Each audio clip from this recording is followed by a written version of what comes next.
It's exactly 7:30, so that's fine.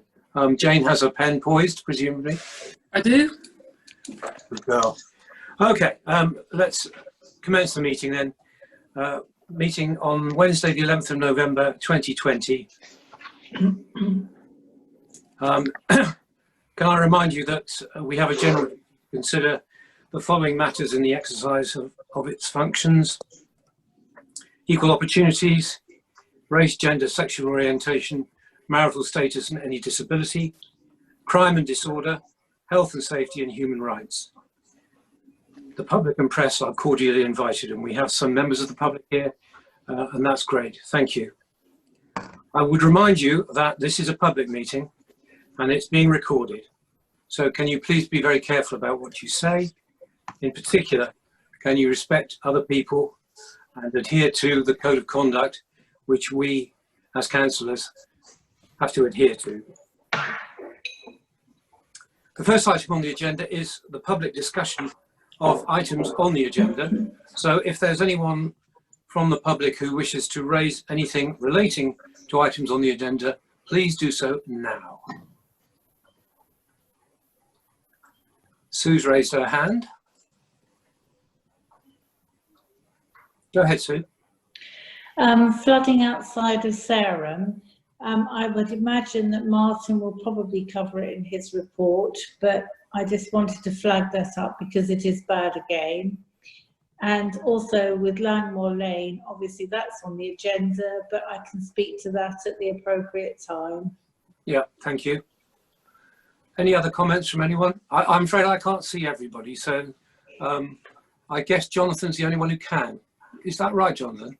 I don't know. I can see 3, 6, 9. I can see 9 people on my iPad, and I can see everybody on the other device. What I can do, I'll try and spotlight the person talking and make them prominent in the window. Okay, I've just noted a comment from Rebecca, but it's disappeared. I don't know. Rebecca, It's in chat, I think. Okay, how do we get chat? Just to check, Chairman and Clerk, are you using chat tonight? Right. There'll be what are you on, an iPad? Yeah.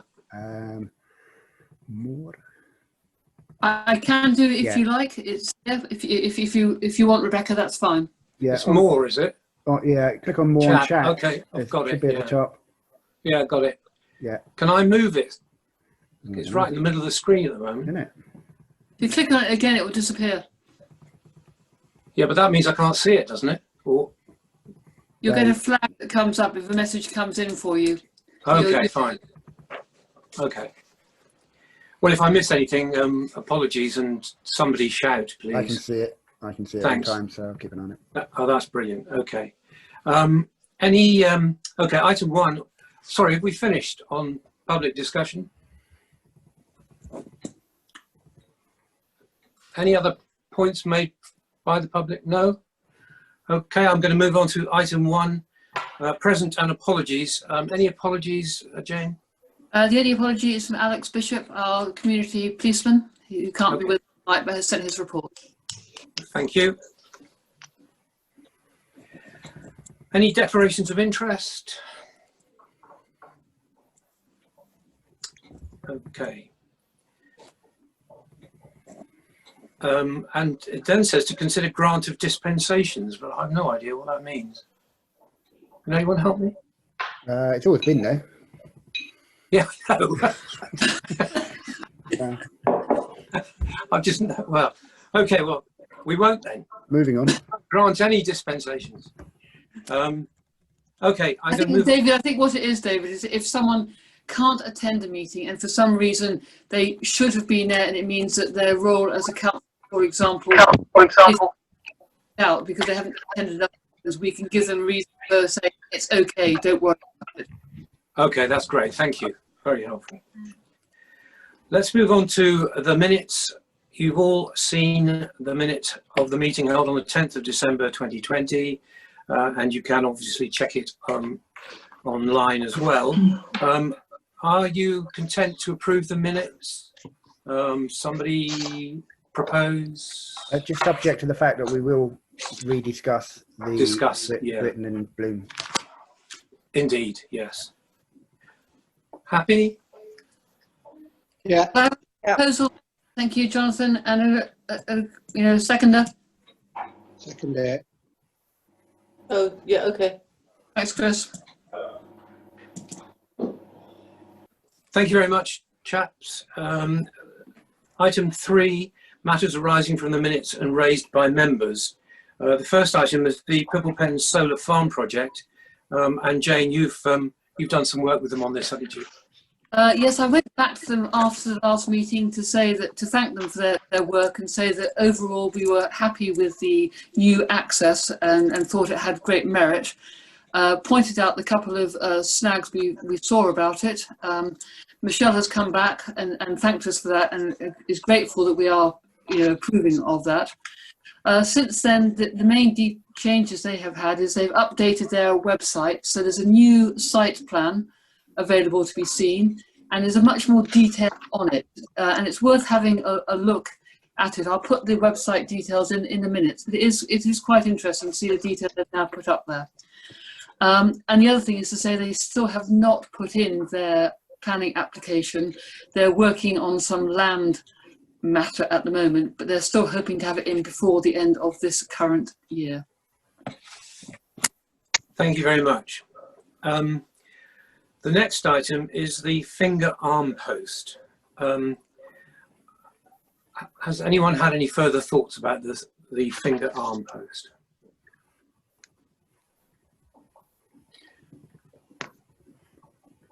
Well, haven't read how to fix a post. I don't think I'm capable of doing that. It seems incredibly complicated and absolute mission. So I'd rather we paid somebody to do that. Yes. Sue? I don't know if I'm allowed to speak, but I know that somebody in Solway Ash, who's related to someone in the village, had a similar situation with a finger post there, and they were able to get the required the signs from a foundry in Cerne Abbas, which met the approved standards. Right. I mean, I'm happy to ask them to get in touch. Yes, okay. There's no harm in that. I have to confess to you that I've followed up with that foundry. I don't know when you've got your information from, but I think it has closed. So I went out there to try and find it and was told it had moved. I think if we were interested, there was enough information in that email that we received to go back to them and say, yes, we are interested. And to see if we can get some costings out of them. There are small grants available between £100 and £200 to help towards the cost, but I have got no idea what the cost would be. Thank you. In the minutes, it mentions waiting for a reply from Dorset County Highways Department. Did you ever get a reply? Yes, I did, which was the one I forwarded on to you, which is the one that Jonathan was referring to, which is very complicated. Okay, yeah. So, and they sent me a message just this week saying, have we made a decision about anything? And I've again replied saying, we're having a meeting, we'll get in touch. Okay. Any other views, folks? I mean, do we want to proceed with this at the moment, or do we just want to park it? I mean, it hasn't been there for a while now. Is it something we want to just leave and see what else is going on, or is it something we want to go on with? I mean, I think I need to give the Dorset Finger Post people a clue as to what we're thinking. Well, my view, for what it's worth, is that it's not been there for as long as I can remember. I don't know how important it is to people. That would be my position. I think we've got other high priorities, in particular the SIDS, really, which are probably going to take a lot of our cash. And I think I'd rather wait until we made a firmer decision on that. But that's just my view. I'm happy to hear other people's.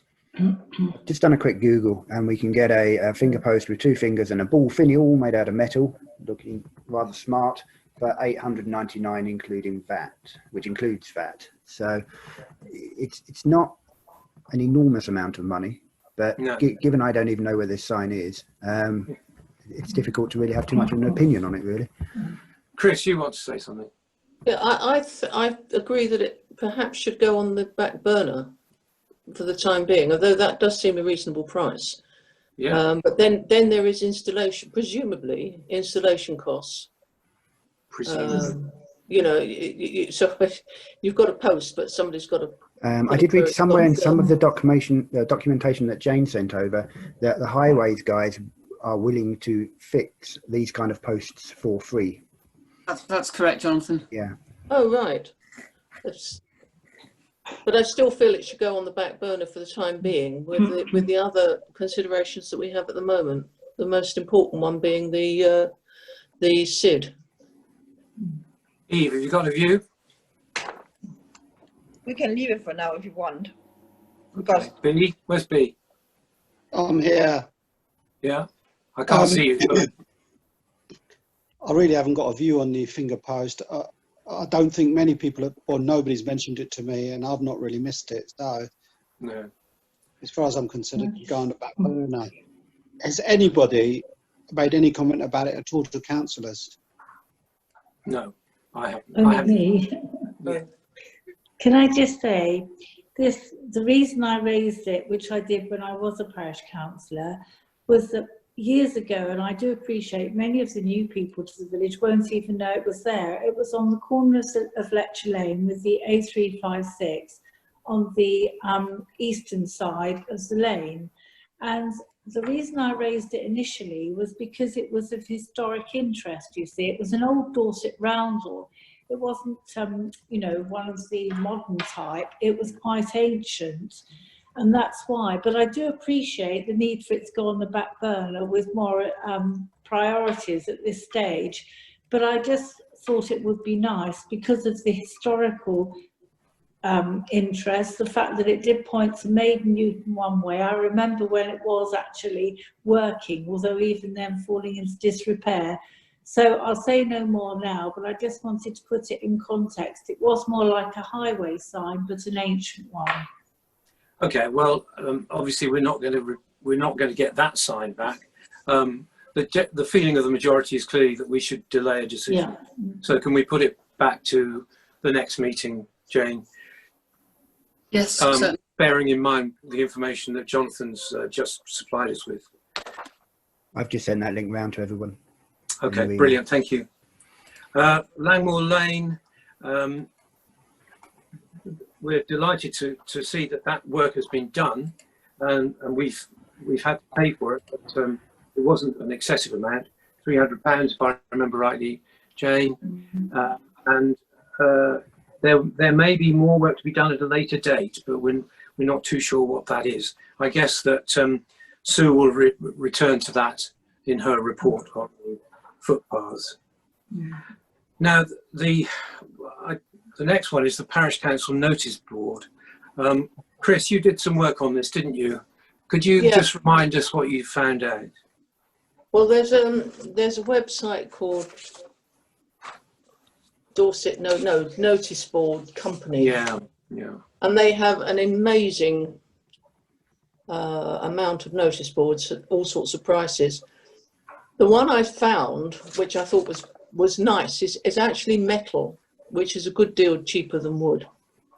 And for a traditional post-mounted notice board of the sort that we would wish, which would be slightly smaller than the one we have, but given I had this, I looked into the necessity of posting the minutes on the notice board, and it seems there is actually no legal obligation to do so, which means that we could have a smaller notice board because you would have 4 A4 size pieces that aren't there anymore. You would have one instead giving the website address where the minutes could be accessed. And you would obviously have further information of where a hard copy would be, but that is one as opposed to 4 or 5 A4 pieces. The actual costs for a metal one, which is quite a nice one, very similar to what we've got, only in metal, would be £900 and £8. I have no idea where the 8 pence comes in. But then you add VAT, and a delivery charge, it comes to £1,090 and 8p. Then it would have to be installed. But that would include the magnets, because it uses magnets to put the notices up rather than drawing pins. Extra magnets and it comes with 2 keys. You'd have 2 extra keys, I think, would probably be enough. And a domed top, similar to the one they've got, with up to 30 letters, which would take the entire South Parish Council logo, if you like, over the top. And that was the best one I found, but I would send the link to everybody to look and see what they think. There's all sorts of lovely colours, and it's quite a good website. Yes, thanks. You did send the link, didn't you, Chris? But no harm in looking again. Comments, please, from other people. Yeah, I'd have to actually see a picture of it, because like Sue was saying about the old sort of sign, I'd like to keep it sort of traditional for the village sake, you know, that people coming into the village looking at traditional sort of signs. And until I see it, really, can't really make any comment on it. I've seen the metal signage boards, which are just plain and flat, which don't look very attractive at all, but these might be better. I really can't make a comment on it.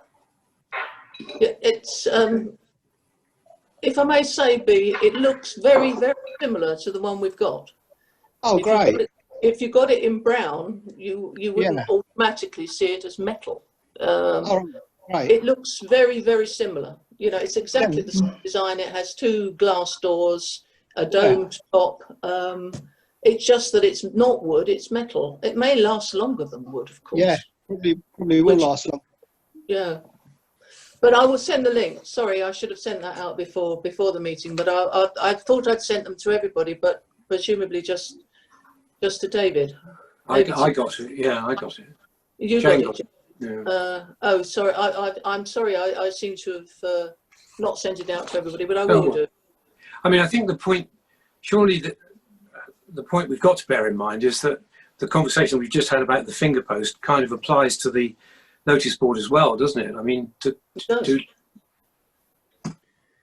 this is why we get given a precept to maintain the village. Indeed. And, you know, we can't keep taking this precept over and over again and never spend it. And I'm not saying we should be frivolous, and £1,000 still sounds quite a lot of money to me for a notice board, but that seems to be the going rate.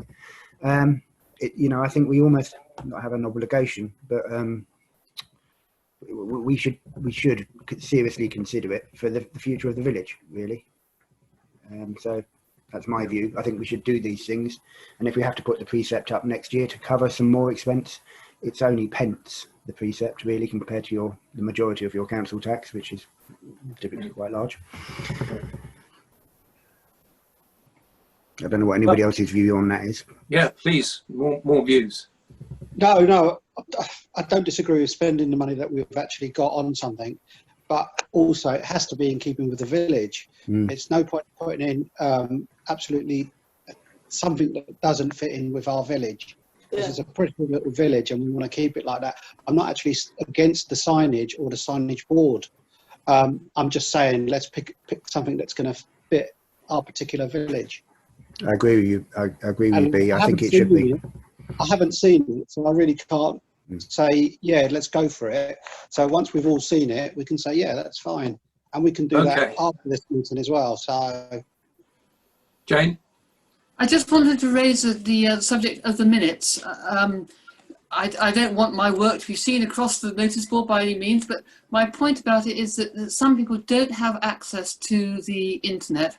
We could, of course, put copies of minutes, paper copies elsewhere, but I'd like to know where you would suggest, because I think it is important that there are hard copies available somewhere for people to access.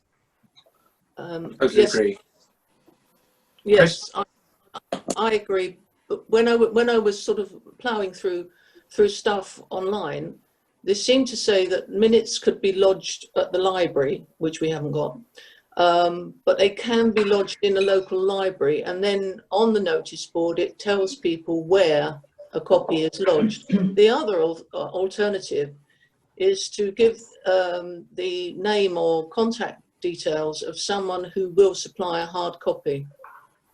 Put that on the notice board. You could just have something like, please contact one of the parish councillors for a hard copy of the minutes. I don't know if that was it, if that's a goer. Sue waving away there. Yeah. Yeah, I'm sorry, but we can't allow. We can't allow comments. Tell me if I'm wrong. My feeling is that we should make a decision at the next meeting, having examined in detail the options available. There seems to be a very positive move towards the metal notice board, but I think it's right what B says about ensuring that it fits into the rest of the village. So do you find that acceptable, or would you rather make a decision? No, I agree. Okay. Sorry, David. Yes, I'm sorry. I think everybody should see the website and look at the one that I found that looks exactly very like the one we've already got, which is why I picked it. Because I thought, well, you know, apart from the fact that it's metal, it looks very similar. Thank you. That's very helpful. Okay, I'll send that. I'll send that. I do think it's important that it can take a full set of minutes. I know I'm an IT geek, but there are people in this village who aren't going to go to a library. They're just going to walk down to the pound and have a quick read of those. And I think that we should maintain that. Can I just suggest something about putting up the minutes where if we can't put it in the notice board, can we not put it in the actual reception bit of the church where it's undercover, a set of minutes there? I guess we'd have to get the permission of the clergy, but if they were happy, that is a possibility. And the other one, once the village hall reopens, you could of course put a copy in there as well. Yeah, the village hall is locked. Yeah. The village hall is locked, and you can't really put 4 or 5 A4 in their notice board because they have their own notices. It's not big enough either. Well, no, quite. Yeah, okay, so I think the church is a good idea. I think. Well, let's spend the time and look properly at the alternatives, and bear in mind that we're going to have to look at ones which can take all the minutes and ones which don't, and see how the prices compare. Yeah. We've got no idea of installation costs, have we? But because I got some frightening prices about how much it would cost to put the thing in. We need to find that out as well. Yeah, unfortunately, this website, they don't seem to do installation. No. They do delivery. They do delivery, but there's nothing on there about installation. I have tried to ring them actually, but at the moment, there's no reply, which I think is probably due to lockdown. Sure. Yeah. It might also be worth approaching the council on that. Okay. A certain amount of discretion. Thank you. Or installation. Yeah. Because it's on the highway. It's on the highway, isn't it? It's on the pound, which is technically the highway. So they might have an opinion on how. But we'd have to ask. Yeah, it's worth asking the council. Great. Thank you very much. Okay, that's the decision then. Are you happy, Jane, with that? Fine. Thank you, David. Okay. Britain in Bloom. Chris. Yes. I have apologies to make for this because having made the proposal in the first place, I then, for various reasons, everything went a bit pear-shaped and I went on holiday. And in the end, I sort of threw up my hands in horror and said, forget it. I should obviously have asked the other councillors and anybody else in the village if they wanted to take it on. This I didn't do. So I apologise for that. The cancellation is actually down to me. As the proposer of it, I felt that it was my responsibility as it is now my responsibility to try and explain it. The only other thing I can suggest, as I say, I was asked if I wanted to take it on and do all the organising, and I was absolutely horrified at the idea. I don't even like gardening, to be quite frank. But we had some ideas that it may be possible to do something less ambitious the first time, something like perhaps open gardens like they do in Cheddington, or something of that more local nature, even possibly Best Kept Village or something like that, which everybody could get involved in. But that's really all I have to say on that Britain in Bloom subject. Thank you. I'd like to ask B to come in here, really. Yeah, as I understood it, I thought Mike was going to take it on and lead on it and do all the work and everything else when he spoke to us at the last meeting. Is that not the case now? No, that's not the case now. All right.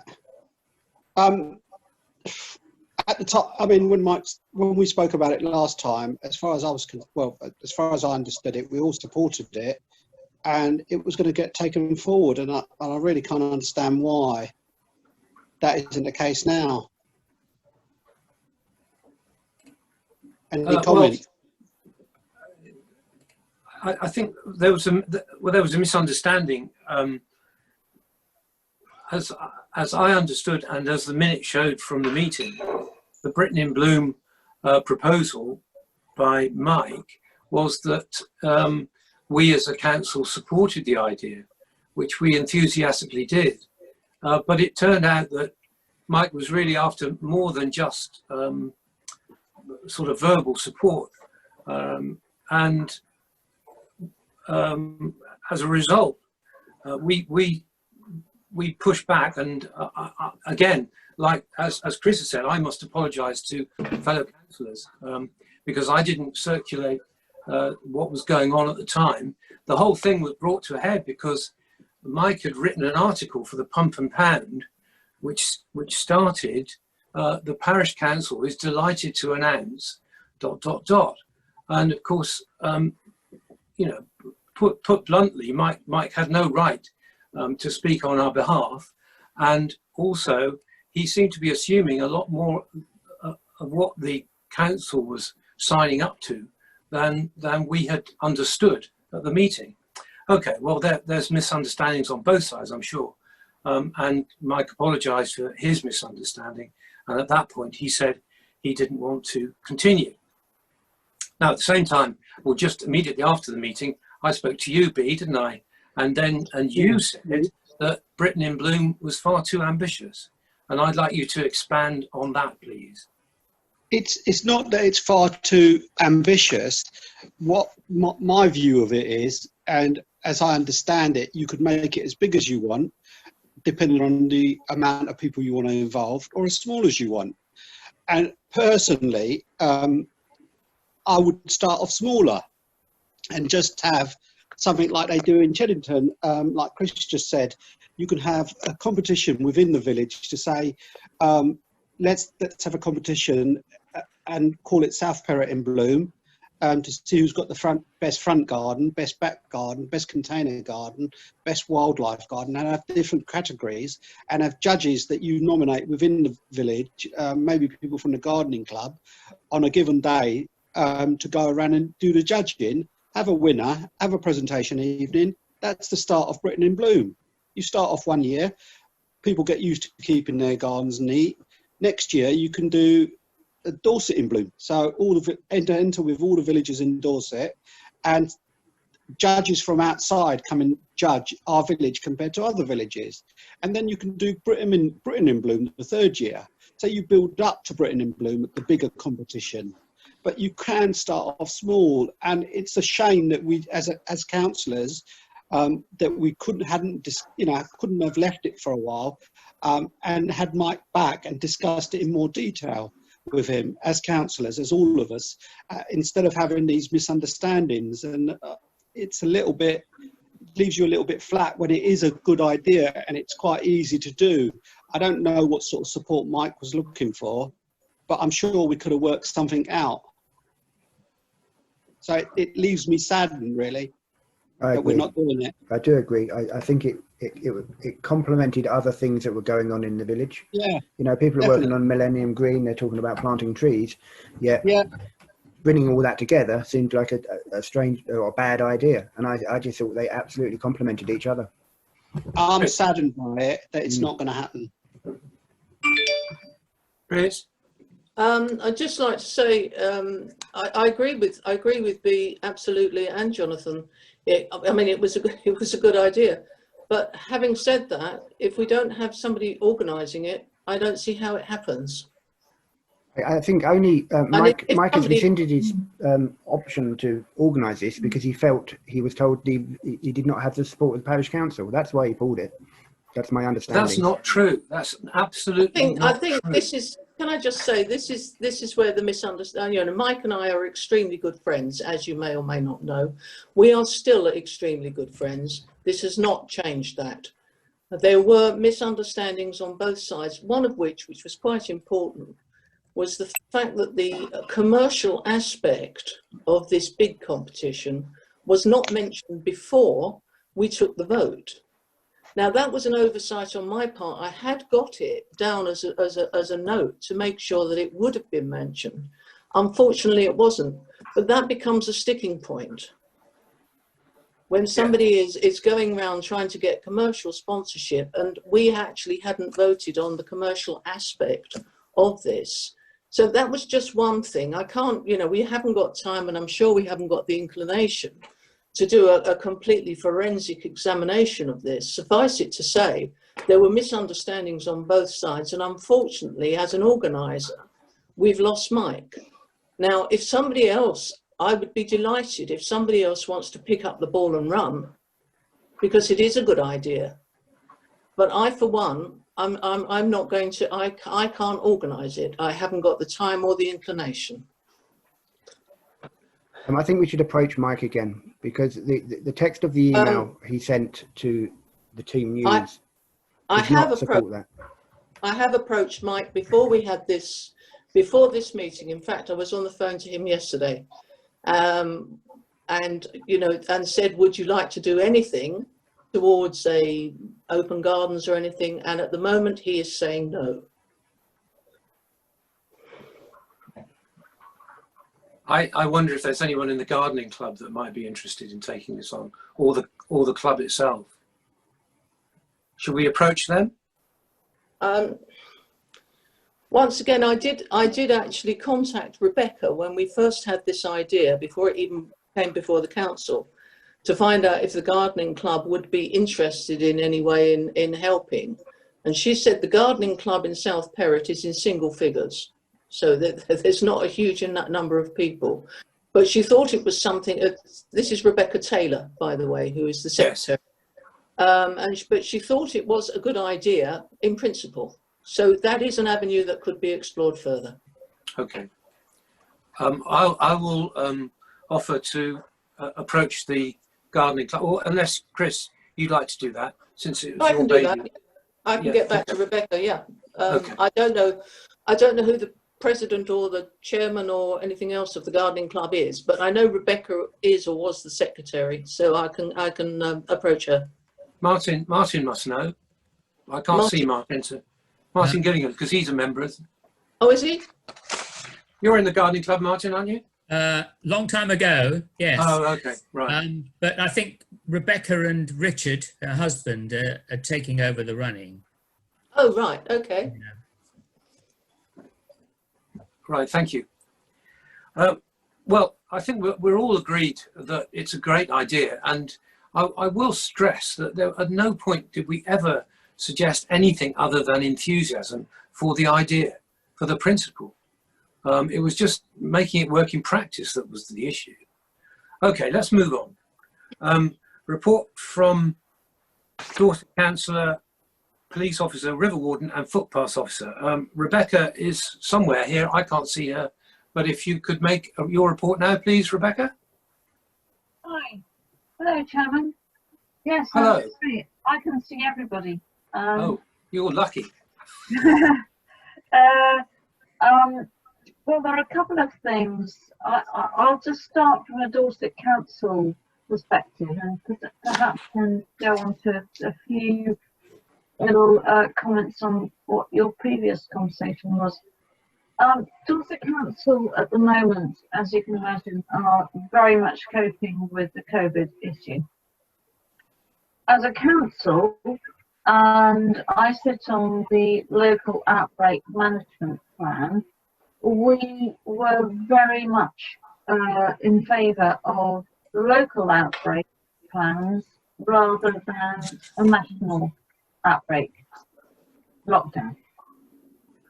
That all changed overnight, and so we're coping with a national one. But I just wanted to tell you now that we are very much concentrating on when we come out of this in December, and we are absolutely ready. And might I ask somebody to turn their mic off? To embrace not a regional. Dorset at the moment not in favour of a regional lockdown. We are ready to cope with a very, very local outbreak. So we would take it from school to village to hamlet to town. We can close down Weymouth, we can close down Blandford, we can close down Sherburn, we can close down Beminster. We would rather do that. That's our inclination at the moment. We do not want to be put into a region of lockdown. So Dorset, as of today, we are running in about third as lowest in the southwest. Amazingly, I don't know how this has happened, but South Somerset were doing really well, and they've now actually gone into a bit of a peak. But Dorset is still the third in the southwest. So we're planning to be able to manage our own lockdown. The other issue is that this COVID has absolutely it's thrown up the budget of the Dorset Council in all sorts of ways. Every day we find out that we are funding not only, quite rightly, businesses, local businesses as much as we can. We're not getting the amount of money that we need from national government, but we are also supporting our services. They're non-statutory services, but we're still supporting them. So, for instance, for leisure services, activity, libraries, what I see as key prevention work, we are supporting those, and it's costing millions above what we are being paid from the central government. So there are lobbying letters, there are MPs getting involved, and we're really not going political. Every week there are seminars and discussion forums for every councillor at Dorset Council, all 82, doesn't matter what party, we're all in this together. And I hope that that discussion is also being fed down to parish and town councils, because you are really important in this. Your agenda, you've just been discussing things like finger posts and bloom issues, really important for the village, but actually the conversation that the council are going to have in judging your precepting discussion might have to centre on other matters like local community action. We haven't got a huge issue in my ward. As far as I can tell from local statistics, there are 5 COVID cases, but that includes COVID cases in Horstock and Corstfield, as well as Bedminster and Carrot and Mosferton. So quite a larger area than I represent, but still the inclusion, the agenda for you might well change. And I hope that you might be receptive to hearing more of that in the future. Safeguarding is key. As you know, I chair the Dorset Health and Wellbeing Board. That's the board that is overseeing the local outbreak management plan. And this is also accountable for safeguarding and for people who are really vulnerable. We know there is data that shows us who is vulnerable within communities, but you might know people who aren't being covered by the specialty duty. Without getting into data protection issues, it would be really good if the parish council assisted maybe in just having eyes and ears out to see that people are okay, because it's getting really tough. And the message is there might be a vaccine, but really, for goodness sake, it's not going to happen, not for a very long time. So let's still keep up those measures. For getting out there and getting physical, I hope that the village is keeping access to all your green places that you are responsible for. You were mentioning a finger post. Look to your neighbours. So somebody mentioned talking to the somebody in Netherbury, Storey Ash area. Yes, they have done an amazing job by using what was a company in Bridport, the Bridport Foundry. They were creating finger posts for about £100. I can put you in touch with the right people there. Also, the Marshwood Vale are doing their own finger posts, but I don't want you to have to talk about that again. But I've got a lot of information, or can point you to the right people if you want to talk to them about how that has happened. It's hard. The really vulnerable people in our community are the ones who are suffering, and we might not know everybody from a social care point of view. And if you do find people, then I can pass that information on without divulging personal information, which is potentially getting too intrusive. Some people are finding it really, really hard to ask for help. And you might know people who need help, but just don't want to go to official sources, but trust you in the community. And I can help you as trusted leaders to get them the right approach, rather than what might be seen as an official intrusive approach.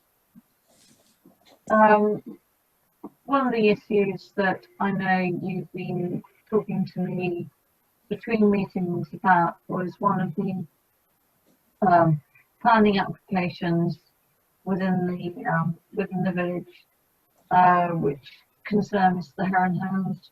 I have no further information than what you currently have, and at the moment I have put in that if whatever the decision might be from the officers' recommendations, I have asked that if it is contrary to the parish council, then it should go to a committee. But obviously I need the support of the chairman and the vice chairman.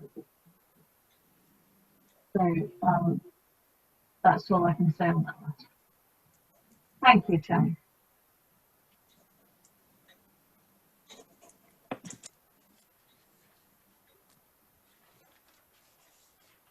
You're muted, Chairman.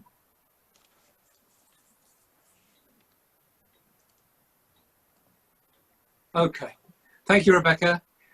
You said the hare and hounds, you meant the coach and horses. Oh, Sure. sorry. I'm so sorry. That's all right. It's easily done. Oh, I'm in Waytown, wasn't I? Yeah, no, coaching horses. No, you're quite Thank right. you. Right, thank you very much indeed. Could we now have the police report? Jane, you've got it presumably. In fact, there is very little to report. He is delighted to say that all is well. There's been very little crime, and he did not name anything in particular. And he urges us all to stay alert, take care, and get in touch if we need him.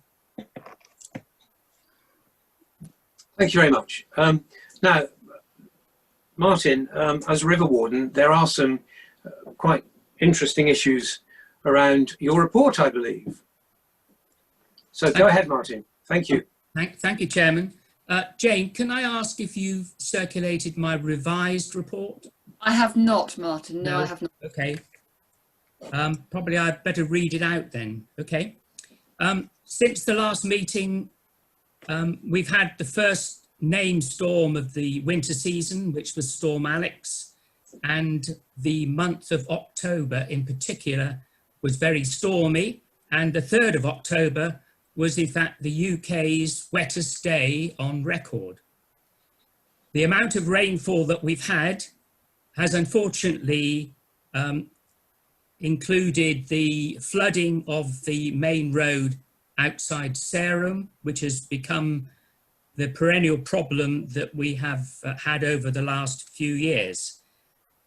This section of road is the one that the Parish Council have taken over responsibility from Dorset Highways for putting out the flood warning signs. And we have been responsible for that since 2016. So there has been a problem of flooding across the road since at least 2016, if not before. We have continually been contacting Dorset Highways about the problem, and in 2018, they were proposing to jet what has been identified as a blocked culvert under the road. And we were told that the work was going to be carried out on the 19th of November 2018. But unfortunately, the work did not proceed.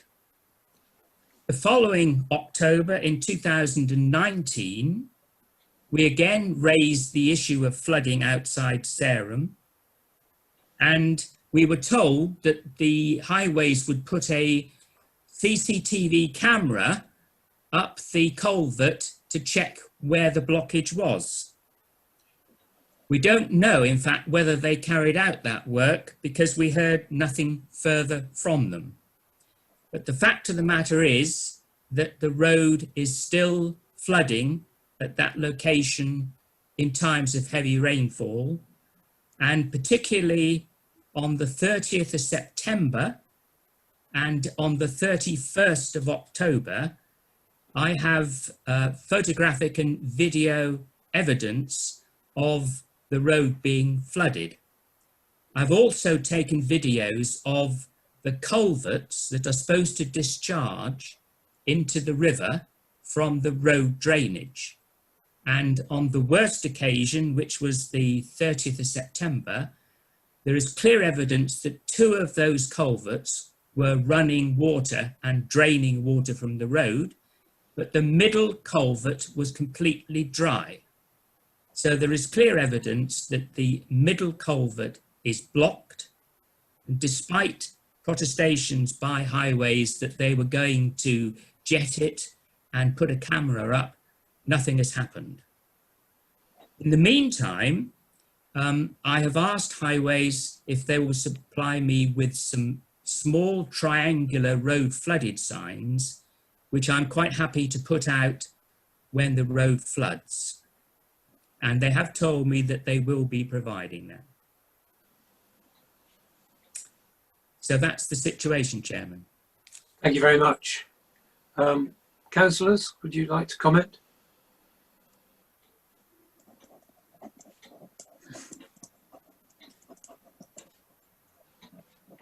Chris, yes? So it would appear that highways aren't doing anything that they promised to do, but will give us signs to tell us that the road is flooded. Have I got that right? Yes, that is correct, because the parish council has taken on responsibility for putting the signs out. Mm. So we could get to a situation where perhaps the parish council might say to highways that unless you do something about the blocked culvert, then we will no longer be responsible for putting the flood warning signs out. That's an option you have. Well, I spoke to Don Hargreaves, who lives in Old Sarum today. There were people from highways working on the culverts, and he spoke to them. They continue to insist that jetting the culverts is sufficient. And Don has put some kind of poking device up the middle culvert, and he knows that it's concrete that's blocking it. His theory is that when the road scheme was carried out, what is it now, 8-9 years ago, that they broke through the culvert and concrete seeped into the pipe. Now, whether that theory is correct or not, I don't know. But I think we've got sufficient evidence now that it's definitely blocked. And at the very least, surely we can get highways to put the camera up there and confirm that. I understand they're very reluctant to dig the road up for obvious reasons, and not least because, of course, it's very narrow there, so it would mean huge diversions. But really, this isn't good enough because it's been going on for years and years and years. And we get promises and nothing happens. So I've asked Jane to put together a portfolio of evidence that we can present to highways and have a meeting or whatever is required in order to encourage them to take a more serious and active view on this and do something about it. Do I have your support in this? Yeah. Definitely. Councillor Rebecca Knox, could you advise on this? How we could possibly push this a little harder?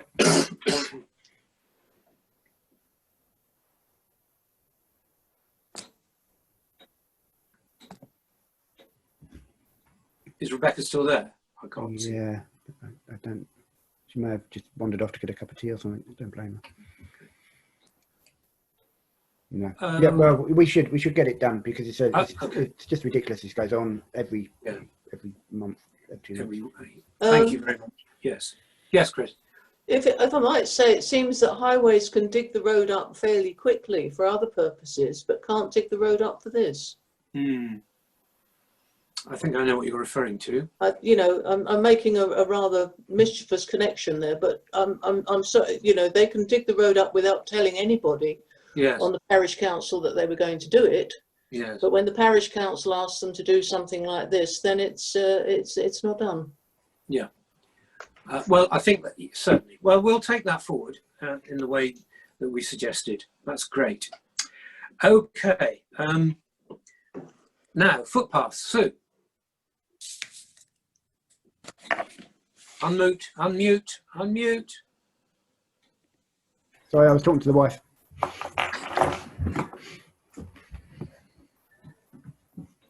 Sorry, did you ask me a question? No, I was asking Sue to unmute. Sue's on mute. Oh, Sue's unmuting. Let me try. Yeah.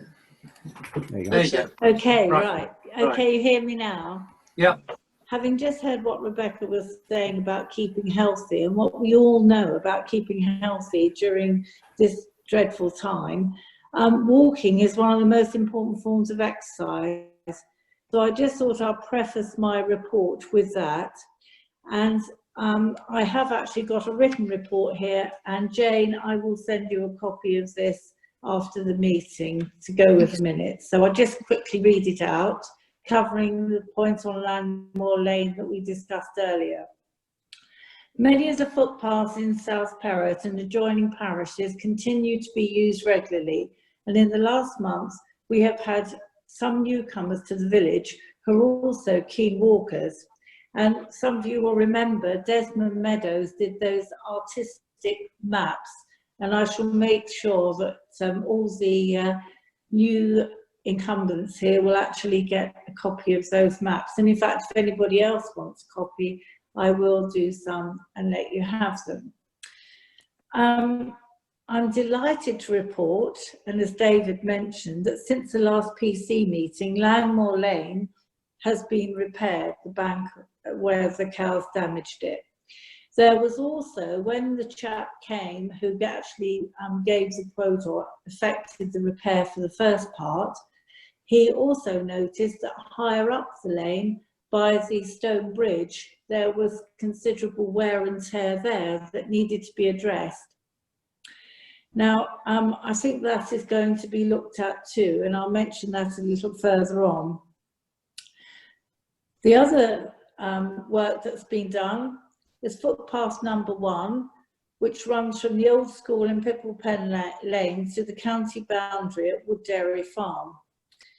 Now, Angela and I walked that a few weeks back, and the footpath people have done an excellent job.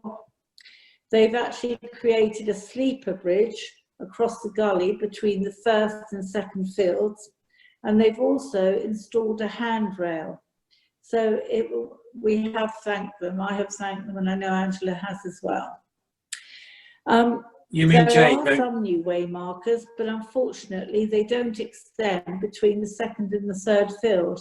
And unless, of course, we actually missed them, we eventually found our way into Wood Lane or Wood Dairy Lane, where we then, of course, were in North Perrott.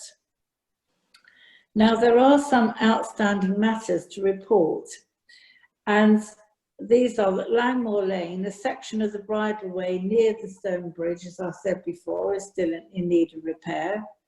Footpath number 1, as I said, still needs the way markers beyond the third field.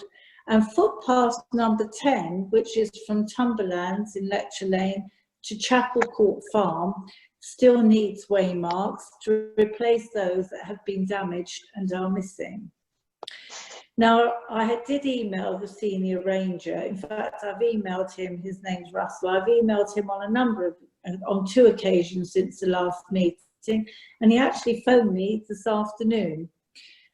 He actually promised to deal with some of those items, whether or not he can actually do anything at this stage, having heard what Rebecca's just said, but he did say that he would be looking into these next week. I've also recently emailed my counterpart in North Perrott. As many of you know, that some of the footpaths extend across the parish, and of course it's also the county boundary. Now, one important aspect here is, of course, Elgin Energy, and when the proposed solar farm is actually constructed, some of the footpaths will probably need to be rerouted. So I have actually emailed asking him if he's been in contact with them. He hasn't had a reply, or he hasn't replied to me, I should say, but it might be early days, seeing as they haven't submitted their final plans. I'd also like to say a big thank you to all walkers. I know many of you are here who have continued to cut back overgrown vegetation where necessary, and especially to Ian Neal, the landowner of the permissive path off of Bailey's Lane, who allowed an overhanging branch to be sawn off. Now, I haven't mentioned the person who did it in the report, but also that was my neighbour, and Bill Hughes next door. So thanks to him for doing that as well. A final reminder, and this is to dog walkers again, and this refers particularly to the permissive path through the churchyard. Unfortunately, despite a number of signs very clearly visible both ends, some dog walkers are still allowing their dogs to foul in the churchyard, which is pretty disgusting. So I have said in the report, please leave the dog on the lead, and obviously, as with everywhere else, please clear up any fouling. So that's all I want to say, other than keep walking, everyone. And Angela, I will send a copy of the written report to you. Yeah, it's Jane. Jane, I meant Jane. Oh, sorry, I said Jane. I know it's Jane. Of course I do. Oh, Yeah. old habits. Sorry, Jane. Angela's such an institution, isn't she? 8 years is a long time. A long time, yeah. Yes. Are there any questions for Sue, or indeed any of the other reports that we've heard? Okay. Is Rebecca back on, Jonathan? You're muted. We all do it. She's got a presence, but I don't know if she's there because the video camera's not on. So I don't know. Okay. Right, in that case, if there are no questions for the aimed at the people who presented their reports, I'm going to move on to item 5, planning. The first one is to do with the coach and horses. Yes, Jane? We have a declaration of interest for a planning matter. Sorry, Jane, I've just been interrupted. That's all right. Just to say, we've had a declaration of interest for a planning matter. I assume, Yvonne, it's you on the first item. Yeah. Thank you very much. Thank you. Thank you for doing that. What happens now, Jonathan? Do you? Well, potentially, I can pop Yvonne in the lobby. It sounds very rude, doesn't it? Until we've discussed it, and then I can pop her back in. Okay. Well, if you do that, that would be great. Thank you. We'll see you in a minute, Yvonne. Oh, she's gone. Oh, I've got Martin now. That's nice. Okay. Let's talk about the Coach and Horses Inn. There's not a lot to say, is there, Jane? There's nothing. I have looked at the planning portal almost every day, and nothing has changed. There is no news, and I sent a message to the planning officer, Joe Riley, last week saying what's happening, parish meeting coming up, there'll be questions asked, and she very disappointedly came back to say that they hadn't even looked at the case yet. So I have no news, I'm afraid. Rebecca is aware of this. She said that she was going to chase. She obviously, from the sounds of things, has had no joy whatsoever. What is there to say, really? It's yeah, indeed. very, very depressing.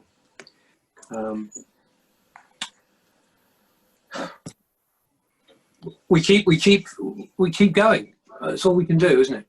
I think I will keep chasing, and as soon as I get any news whatsoever, I'll obviously let you all know what's going on. Okay.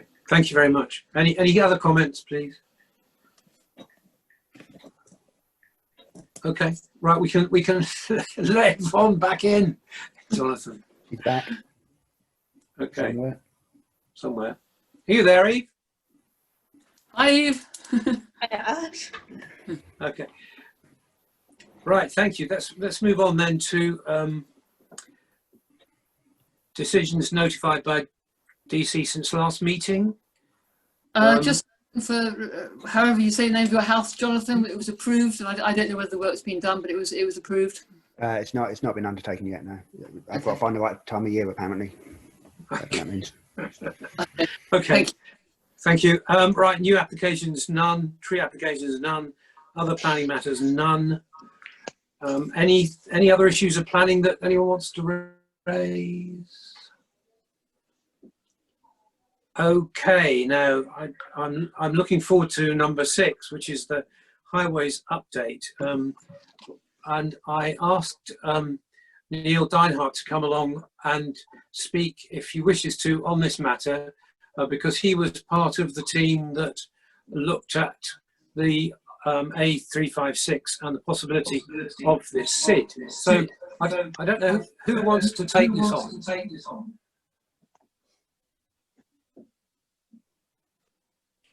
Well, I can start by a very brief resume of the meeting we had, which was on Thursday, the 15th of October. And Jonathan, Chris, Neil were there from the parish along with myself, and Rob Camp from the Dorset Road Safety Team and Joe Allen, who's a principal technician, came out to join us. I think it was a very positive meeting, and we had a discussion to start with, and then we walked up to the eastern end of the village to look at possible locations for a SIDS there, and found one that was, we all agreed and had the sort of approval of Rob and Joe as being a good place for it. They gave the impression that they thought a SIDS would be a very useful and effective scheme for the village.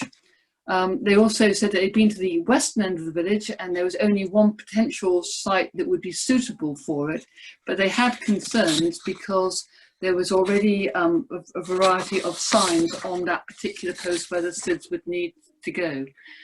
So when they left after this positive meeting, I think we felt very positive about this, and therefore I was disappointed to have an email not long afterwards from Rob Camp saying that, having consulted his highway colleagues, they do not support the relocation of the HGV sign on the western end of the village, which would enable the space for the SID.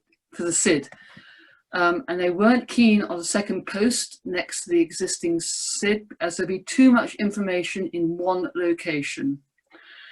And so he said this would only allow the option of having one SID at the other end of the village, which then puts into question the value to you as a community. I suggest you now discuss as a parish which way you would like to proceed and maybe consider other ideas.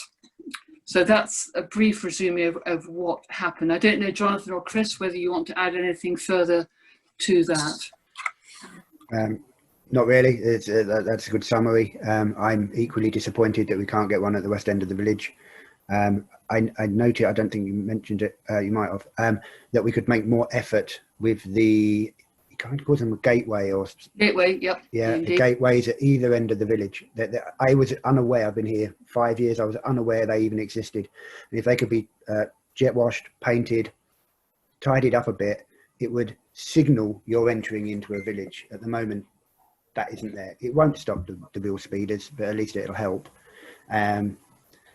And I still think it's a reasonable investment if we only have one camera, one post. I still think it's worth it. It's that hot spot. That the West End tends to sort itself out because that horrible left-hand corner. It's people coming over that hill and down into the village, into that pinch point. That's where we need to slow people down. So I know it's a lot of money, but I still think it might be worth considering. And we don't have to pay for one pole. Chris? I agree. I don't see why we can't have just one at what is the worst end of the village. The other alternative that I've noticed going into Mosterton and Melpash is that they have, before you get to the 30-mile limit, they have lines on the road and slow written on the road. And then when you get to the 30-mile limit, you have 30 written on the road. Now that may be a way to go, because it would slow the traffic down before they get to the 30-mile limit. I think we've got slow on the road, haven't we? I don't think we have. I think we used to. If you look very carefully as you're coming in, you can see it, the outline, and some they must have scorched it off, but you can definitely see there used to be a slow message there. That may be a way to go if we could get that sort of thing renewed. Especially with those sort of yellow lines where you start with 1 and then it goes to 2 and then it goes to 3. It certainly is, it's going into Mosterton, they have it, going into Melplash, they have it. So and I think it is just a reminder to people to watch their speed. There are some people that will never watch their speed, but most people do want to abide by the speed limit, I think. And if you are actually alerting them to a possible danger, by putting that down, I think that's a good thing. I still think we could have the SID as well, frankly. Could I call on Neil? Because yeah, I was just going to say, is there a real sort of benefit of having 1 versus 2 cameras, in speed indicator devices? You know, not having one at the crew code end, is that Is it worth just having one? Because he said you'd have to have it for, I think you could only have it at 6-week intervals. So you'd have a break for 6 weeks, then have it up for 6 weeks longer. That's correct, Neil. That's correct, Neil. The disadvantage is we couldn't use it all the time, but so it'd have to go in a box for 6 weeks and then come out of the box. So for 6 weeks. 50% cost effective compared to having 2 locations for it. Yeah. That's their drawback. Can't we? Right. We're getting a terrible echo again. That's probably. It's Neil. Yeah. Can't we fight this argument that the one poll argument? It seems spurious to me. I just don't accept it, basically. Anecdotally, I know a few of those guys, and they're pretty scientific about how much street furniture they will have. There's a lot of evidence to show that the more signs you get put up, the less people see. And the big one they have is the HGV one. They won't move an HGV sign because of the impact that would have. Well, yeah, we've had real problems with that, haven't we? Yeah. HGVs going up Picket Lane. They already are aware. There's far too much. Metro Lane.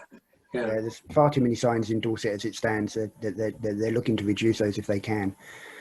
Just have. Go on. Sorry, can I just ask why? Maybe I missed something. Why you can only have it up for 5 weeks, and you have to take it down for 5 weeks? Is there it's a the way reason? it's made to be most effective. If it's there full time, people stop paying any attention to it. So it's just, it's just like any other sign. You just get so used to it. So he suggested, I don't know if there's any legal reason you can't have it up full time, but to be most effective, it was to have it at 6 weeks intervals.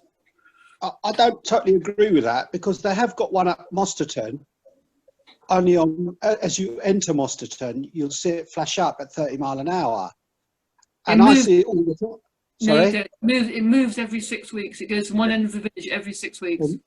Well, maybe I don't travel up there that often then, but I just seem to see it all the time. And I can't see a reason why we just can't keep it up on one end of the village. And that's the one that we're talking about, the end that we're talking about, where people do speed down there.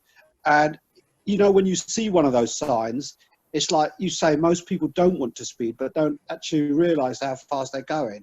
And when you see something like that flash up, the speed that you're actually doing, you do tend to slow down. Because the one at Mosterton, I know, where you come into Mosterton, and it's well outside of Mosterton, it is 40 miles an hour as you come into Mosterton, and you see it, and it starts flashing at you saying that you're doing 40, and then you slow right down to 30, because I've done it myself. Yeah, agreed. I think if we left it up all the time, we wouldn't get half the use out of it. Why don't we just trial it? Unless there's some legal requirement that we can't have it all up all the time. I'd agree with that. I agree with that at that end of the village, up full time. It would make sense, especially with the flooding issue as well. Because the flooding, the number of cars we've seen come through there a bit quickly, and then seeing the flooding outside Sarum, with vehicles coming both ways and some trying to swerve to even narrows the road even further. Where they're going around the flooding. You're totally right, because my wife's nearly had an accident there with that exact incident happening. Yeah. I think we're all agreed, aren't we, that we should move ahead, Even if it's just one end. It's just one, yeah. Misterton only have one, don't they? And it's permanently up by the entrance of the village. That's there all year. So that's always there, isn't it? Yes. So. The 20 mile an hour one. Yeah. That's good. How do we proceed is the next question. Yes, Jane. Do you want me to speak to Rob Campbell the next couple of days and report on our discussion and ask his advice as to, is there a leak, can we have it up all the time, etc., and just take the conversation forward and say that we are still keen to have it and see what he is suggesting, and then report back to all of you. Would that be of help? Excellent. Yeah. Yeah. Terrific. Okay. Thank you. Okay. Are you, everyone happy to move on? Okay, I'm going to move on to village enhancements. Jill is somewhere here, but I can't see her. Mr. Chairman, before you, excuse me, before you go on to that, did you want to have any discussion about the junction, any Oh, addition sorry. on the A356 Picket Lane junction? Did you want to cover that as well? I'm struggling to remember what the issue was there. Just the fact that it's so dangerous. Yes, and indeed. Neil's produced the videos. Yes, the fact we've had 2 near accidents there between cyclists and tractors in the last 4 or 5 months, and the highways have been out again to have a look, and they don't believe that under the Highways Act that we can actually enforce the hedge to come down, but whether it's worth approaching the village to Mr. the owner of the house to ask him whether he might consider that. I just wondered, where we're going with that one. Yes, thank you. I'm sorry, that slipped my mind. The issue, and Neil, perhaps you can help us out here, is that when cars come along, they can reach the junction point, which is the dotted lines across the road, and they can see to the right, looking east. But when tractors come along, they've got 2 problems. One is that their cab is about 2 meters back from the front of the vehicle, and the other one is that they're 2 meters high, and when they look out, they can't see anything because of the hedge on the right-hand side. Yeah, I think it's equally, well, as perhaps not quite as bad for cars, but you still have to go out fairly towards the left to actually see around the corner if you're turning right, to get the angle to see around. It's the wall actually, I think, for car drivers, because it's a little bit lower. Yes. Maybe the bottom of the hedge, but I can imagine for the tractor drivers it is a bit more of a sort of a block of the line of sight. So yeah, well, apparently there's no legal requirement for the owner of the hedge to cut it, but A mirror? it has been suggested. Highways will remove a mirror. That came up when it came over, didn't it? I'm really They don't surprised by like that. Yeah, they don't like mirrors. it's all sort of one problem, that the whole it's the combined thing of the speed, the size of the vehicles. There might be large vehicles coming down and up the A356 in opposite directions that are perhaps only doing 20 miles an hour each, but the closing speed of 2 lorries that are doing 20 miles an hour each is 40 miles an hour. So that at that point where somebody's trying to pull out into a main road is not, it's not a good set of conditions. It has to be said that those videos that you showed, Neil, the tractors didn't really stop, did they? No, but no, they didn't. But having said that, even if they'd edged out, stopped and edged out, it could have still equally been a problem. Yeah, I think. I think it is difficult because I've tried to pull out. I mean, as all of us have, I think, at one time or another, to come out of Pickett's Lane onto the A306, and it's difficult to turn right because you can't. You have to pull out so far before you can see the oncoming traffic, and by then part of your car is already in the road. So it is a difficult corner anyway. So I don't know if it's some sort of mirror would work, because I think, like we've already said, it's the wall that gets in the way rather than the hedge. And as for the tractors travel too far down Pickett's Lane anyway. They I'm surprised nobody's been knocked over by a tractor coming up and down Pickett's Lane. They do bomb it. Chris, you were going to say something? I've forgotten what it was now. Sorry. Except that mirrors, they were very, very firm about that mirrors actually are on the highway are actually illegal, and they have the right to come and remove them. So it surprised me when Alex Bishop suggested it, the policeman. It seemed to me that he thought that might be an answer when highways say that it's not legal. I'm struggling to find a way forward here folks. If we Yeah. knock down the house on the corner there, it'd be perfect. The only real answer is going to be traffic lights, and nobody wants them. No. That's not going to be practical. There's No, some sort of priority system. Some The, sort of the way to stop accidents would be to have traffic lights, Mm. but nobody actually really wants to have a sort of one-way system with traffic lights going through that pinch point. Not we're trying to come out of here as well. We would presumably be hopeful that the SIDS would help the situation. Well, we could see how it goes, couldn't we? We could. Yeah. I mean, I know it's quite an expense, but I feel we have to do something. If we can't get the speed limit lowered, which is another thought, is to try and get it at least lowered at 20 miles an hour through the village. Mm. But the two near accidents were actually cyclists. Oh, excuse me. How fast do you reckon the cyclists were going, Neil? Well, I didn't see the one that hit the tractor because the tractor obscured the view. Yeah. But the one, it's hard to tell really, speed-wise, Yeah. but it's certainly no faster than any of the cars that go along there. It's just that they presumably weren't seen, were they? No, he swerved over the other side of the road, the second one. Yeah.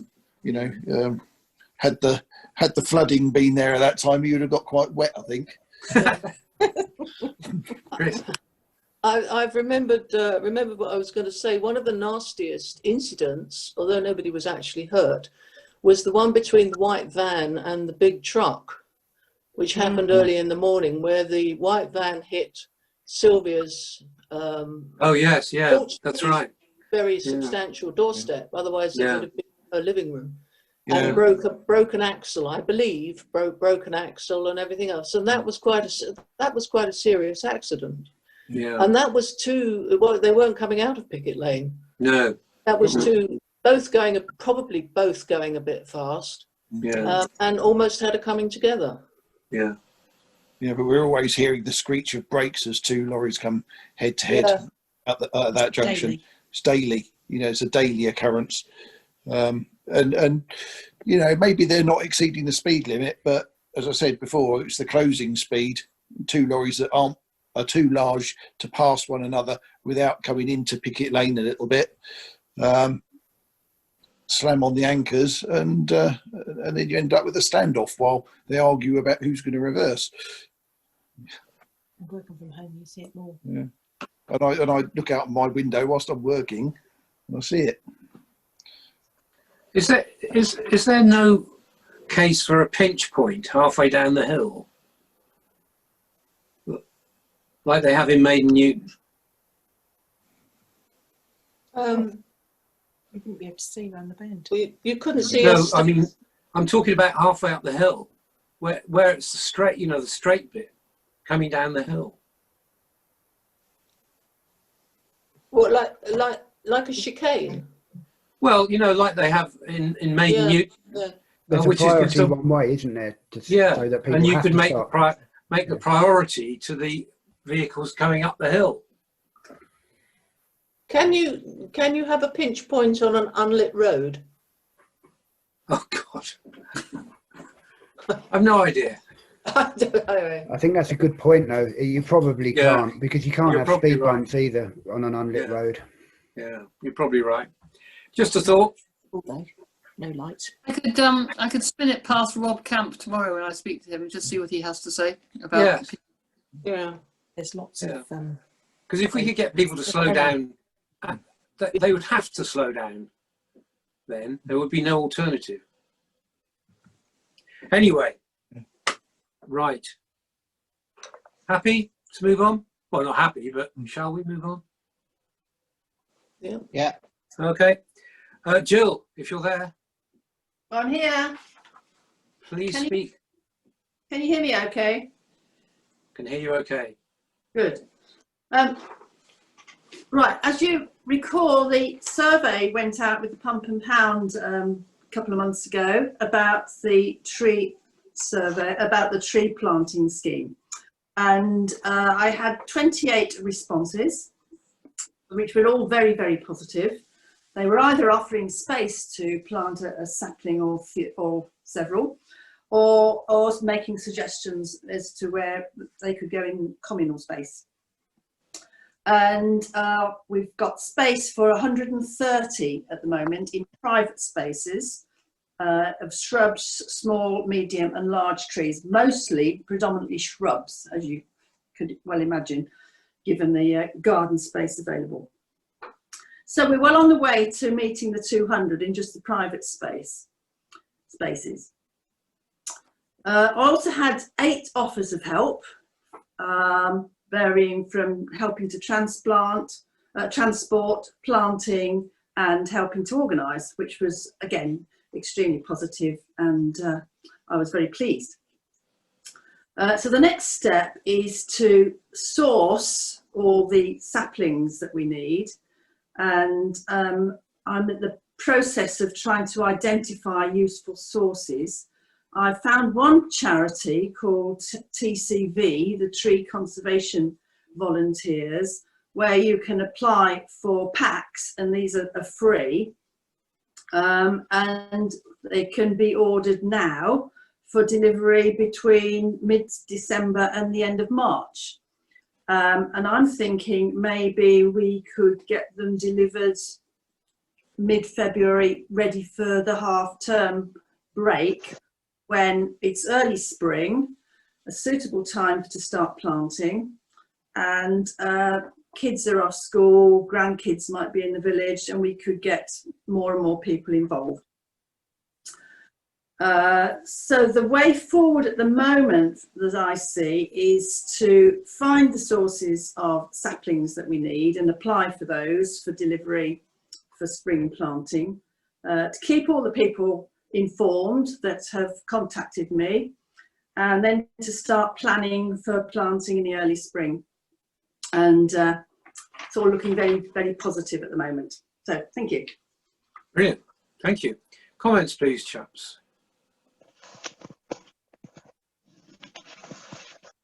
Just to thank you very much, Jill, for all your work on this one. It's really appreciated, and it sounds like you're doing a fantastic job. Thank you.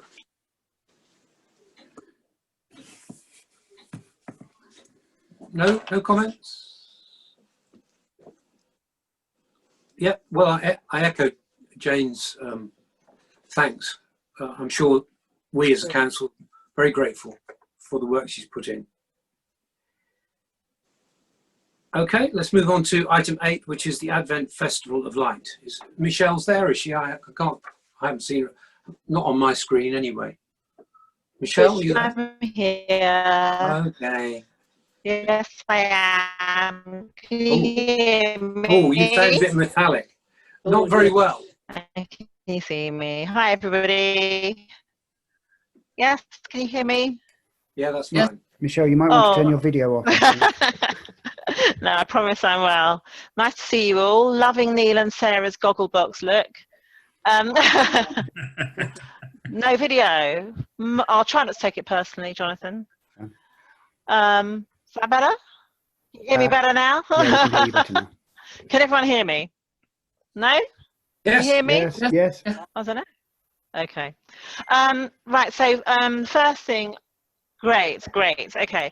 First thing I want to say is thank you, first of all, because you've already, as a council, been really helpful. I was delighted and thrilled to find that some flyers had been printed off and delivered before I'd even, had breakfast, really. So thank you so much for that. And as ever, I really appreciate the support. The idea has been really warm welcomed in the village, so that's lovely. And so I suppose that you graciously invited me along so that I could beg for more. I just wondered whether you as a council would be willing to be represented, if you like, as part of this event by possibly illuminating 1 or 2 trees or spaces. Those of you hope everyone's received information about the idea with this festival, and lots of villagers are saying that they will light up trees and shrubs in their gardens. But obviously there are some places in the village where there are some trees and shrubs that just belong to the village, so no one's necessarily going to adopt those. I just wondered, so question 1 is, would the parish council be willing to look after a couple of our trees in the village? And the second question is whether, if it can go ahead, because obviously all of this is, apart from the outside lighting, everything else is really dependent on what happens re-COVID. But if the Christmas tree festival can go ahead in the church, as you know, I've been to put together a tree. And I wonder whether the parish council might again be happy to provide a tree in the church, so we can get the numbers up a little bit, so we've got a really sort of magical scene in the church in that festival week. And that's okay. I say that either as a no or as a everyone's frozen, or you can't hear me. Can you hear me? Mike, can you hear me? Michelle, can you hear me? No. Okay. Yeah. Oh, there she is. Yes. Oh, Michelle, I understood. Yes. I understood that the steel band were already doing a tree. Is that right? Silence. I think so. Martin's nodding. Is Mike going to nod? Oh, Michelle, are we doing a tree? Nod your head. Are we doing a tree? Right. Okay. Yes, we're doing a tree. How about that? Thank you. You woken me up. What are we talking about? Yes, we're doing a tree. Okay, thank you. Okay. So I could be involved with the parish council one as well, but it's a bit difficult because I've been busy making decorations for the band one. Yeah. No, conflict of interest there. You've got so that's for the Fringe Church. Yeah. Conflict of interest, yeah. When you say that is a problem in our village, isn't it? The same people pop up in all the groups. Yeah. When you say look after a couple of trees, Michelle, what do you mean? What I mean is whether you could illuminate 1 or 2 trees that are in a public space. So I mean, I'm thinking that, for instance, the Pound, there's, I can't remember what's there exactly, but there's something there, isn't there? And likewise, on that footpathy bit behind Parrot Mead, there's another tree there near to Ray's place. There's a tree there. Now I don't know whether that who that belongs to. Do you see what I mean? So we're in danger of having a couple of dark pockets because what's there is actually just kind of public space. So what I mean by adopt 1 or 2 trees is whether you'd be willing to illuminate them somehow. Peter Hinton's field has got the trees, isn't it? The walkway through the back of towards the church is Peter Hinton. Yeah. Is that walkway his? Well, it's his land, but it's got a public right of way over it, so it's probably his. Okay. Field. Well, he's undertaking to do quite a bit already, so I won't ask him to do anything else. Michelle, do you mean actually fund it, or do you mean the parish councillors go out and put lights up on the trees themselves? I don't mind how you pay for it, as long as you don't ask me. But yeah, just if somebody has either the right sorts of lights or whether, no, I'm not looking for funding, generally speaking, but if the parish council wanted to be represented in some way in this event, I'm not saying that you necessarily have to put your hands in your pockets. It may be that some of your members have the right kind of light or lights that could illuminate a tree in a public space. So the question is, the question really you're asking is, any of us got any spare lights that we could put up? So to the councillors, I'm saying, has anybody got any suitable lights that we can put up on a tree? If we consider putting the lights up in the pound, I see an issue with power, unless we can rob some power from somewhere. Yeah, Chris. We've got some battery. We've got 100 outside battery operated lights that we can put up in the pound. Oh, that's fine then. Thank you for offering. Fantastic. Oh, great. Yeah. Is that all right, Michelle? Think so. Are there any other trees that you think belong to you and not to anybody else in the village? I don't think any of the trees actually belong to us. They might belong to Dorset County Council, but they don't actually belong to us in public spaces. Shame.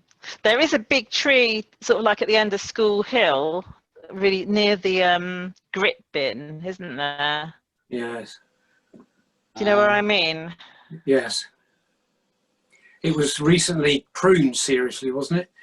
Or was that another tree? they cut one down, didn't they? That's an. Could Is that we another one? illuminate the grit bin? Was that up there? Yes. That's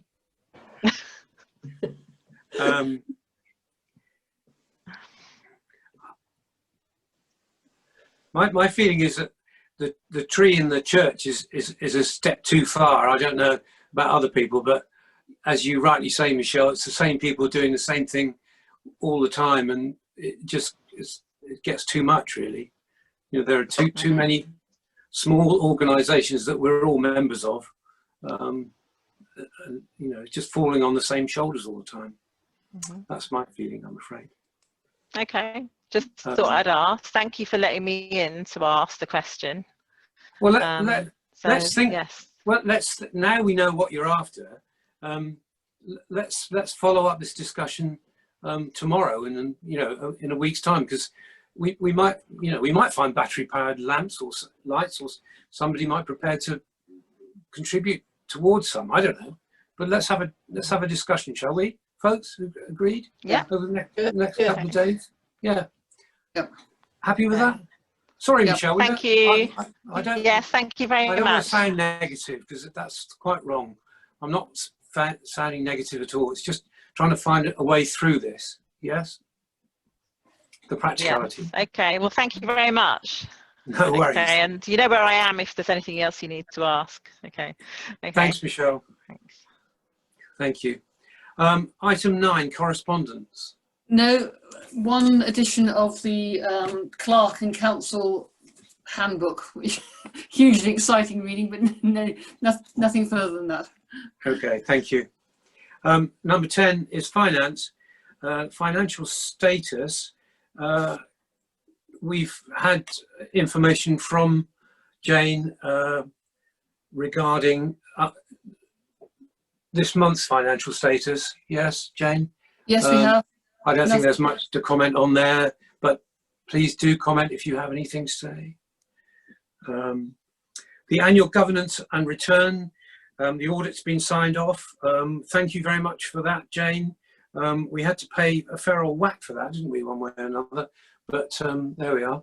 We had no choice. I think did we have an extra audit because we were brand new or something? We do. We have to do it for 3 years, and then after that, we get some steps back. But we have to go through the process for 3 years. Okay, thank you. Well, thanks very much for getting that together and getting it through. Next one is the budget and the precept, and I hope you've got the budget in front of you. What do you want us to do with this, Jane? That's a very good question, Mr. Chairman.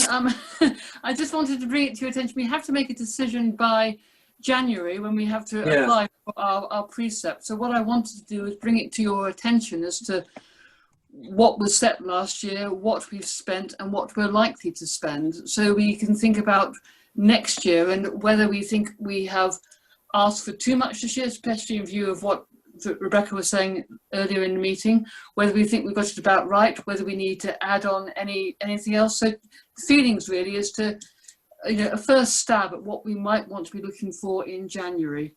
So we can obviously discuss it tonight, Mr. Chairman, or if you people want to come back to us, I don't mind. It's up to you how you want to play this. Views, please.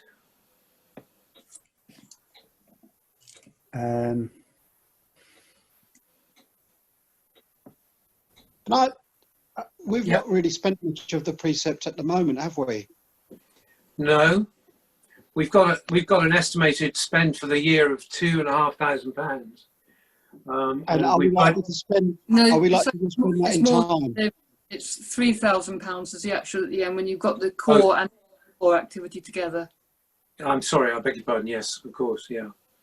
And are we likely to spend that in the time limit that we've got to spend it? We're looking at the bills that are likely to come in. For example, you're looking at the audit fee. We've got insurance to pay. There's other bits and pieces that we know the costs are going to come in. So this is the best estimate we can put is what we are likely to spend. Of course, we don't know, but it is the estimate of what we're likely to spend. And is the precept carried over into the next financial year? What we've got left over? Yes. Yeah. And can I just quickly ask how much of that is going to be carried over? How much what? Is going to be carried over?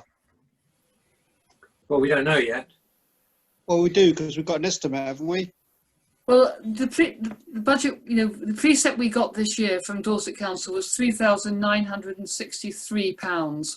And at the moment, we look like we're going to spend roughly 3,150. So, it looks like we might have over budgeted by £700-ish. So why don't we, my view is we set it at the same this year, knowing that we've got some expenses to come in for the following year. We are allowed to carry a contingency. So should a flood event happen in the village and we have to get outside assistance, we can budget for that and add a certain amount. Or if you want to make an expensive purchase like a camera, for instance, which is going to come in about £4,000, you wouldn't want to have to wait 2-3 years or put your precept up in 1 year, a massive amount. So I'd certainly recommend at least an RPI, maybe a little bit more. The precept is such a small part of the overall cost of your council tax. It's a nothing. It's a rounding error. So really, as long as we use it, and I think we're starting now to look at things in the village, enhancing the village, and we're using that money for what it should have been used for years ago, really. The finger posting, the signposts, notice boards, all of that.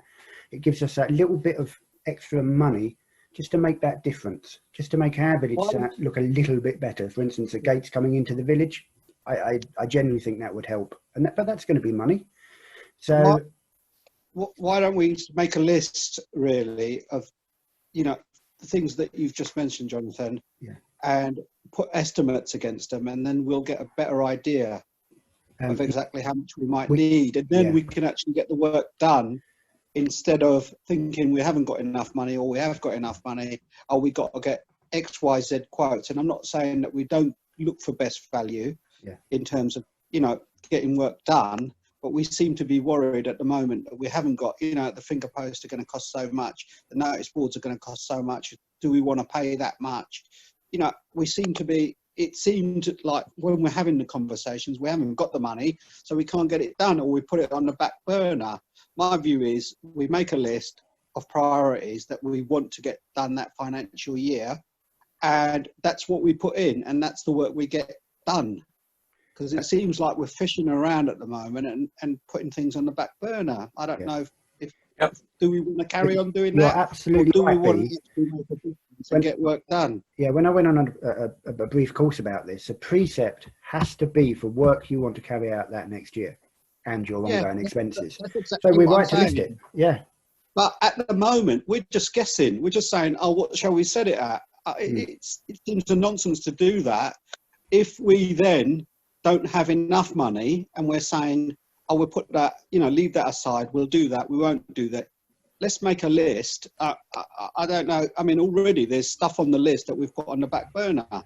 So going forward even, if we're saying we want to paint the gates coming into, the barriers coming into the village, if we want the speed camera thing coming into the village, we can have an estimate for that for the next financial year and say, right, that's what we're going to charge.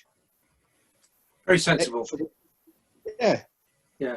Very So we sensible. know exactly. And instead of at the moment, we're saying, well, what shall we do? Shall we add another 100 quid to it, or Yeah. shall we put it up by 2%?